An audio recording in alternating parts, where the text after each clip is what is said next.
Hi y'all, let's talk a little bit more about the cost of war. I did a video earlier this morning about it, and I want to change that up a little bit because I watched the Senate hearing today from the Senate Arms Committee, and the senator from Hawaii, it's Hirono. Sorry if I get it wrong. Hirono, I think maybe that was it.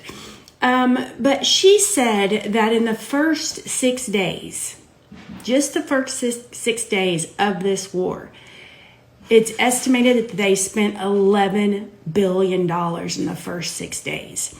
So that got me wondering. So for the last 3 hours, I have been searching the internet on, because I already knew which systems had been hit. So I knew what systems to look for and whatnot. So I've been looking for all that. And another senator, Tom Cotton, today said that they've hit 5,000 targets. Okay, well, if they've hit 5,000 targets, I'm assuming that's all missile hits, whether it's Tomahawk or whatever. But our missiles are very expensive. Okay, so I put in how much each Tomahawk missile costs, and it brought me to governmentfacts.org. Y'all, I love governmentfacts.org. They do great work there. Where exactly does that leave us when it comes to how much all of this really is costing? And it's going to cost us. We know this. That's what it's going to do. So I did some math today, and let's see how close I am to being correct or not. Then if you take Senator Hirono's numbers and add in the 11 billion for 6 days, that would in reality be $864,153,846 a day. So just say 846.2 million a day. So almost $1 billion a day, close to it.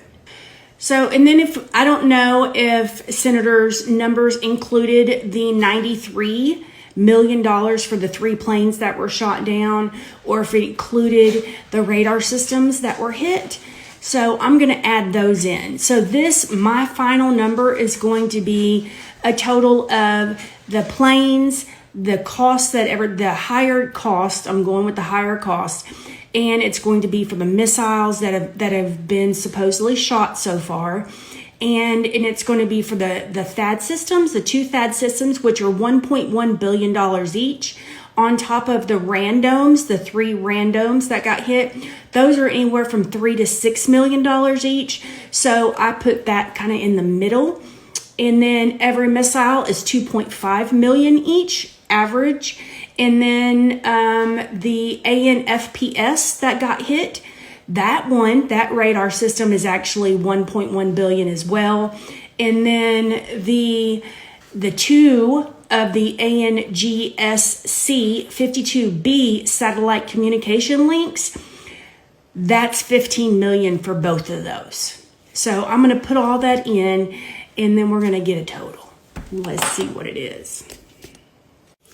All right, so what I figured out is that a total of $39,754,333,333.29 has been spent just on the 13 days, plus the assets and equipment that have been verified, damaged, or done away with, demolished. Now, the article showed $630 million had already been spent on moving the forces into position. And then for the 2 carrier strike groups, that's $6.5 million per day to operate those. So per strike group, that is $84.5 million per 13 days times 2. So that is $169 million per 13 days. So we have a total spent so far, $40.5 billion, plus or minus $1 billion. I'll give it that. I used the senator's numbers of 11 billion for the first 6 days, and I went off of that. So that's how I got my numbers. I got all my Tomahawk, all the numbers for the missiles and all of that from the DoD and whatnot. So there you have it, folks. We have already spent $40.5 billion for 13 days of war. And let's remember, this regime right now is borrowing $50 billion a month for the last 5 months, according to the CBO. So there's that. This doesn't include the 17% the DoD overspent last year. And I can guarantee they've already overspent this year. And let's not forget, they're committing war crimes and they're using AI for targeting. And how I know this for sure is because somebody let it slip the other day when they were talking about Venezuela, how they used AI for their targeting down there. And they talked about how they used AI during the Iran war because that's how they were able to hit so many targets so quickly. So there you have it. The numbers don't lie. Y'all have a great one. Thanks for watching.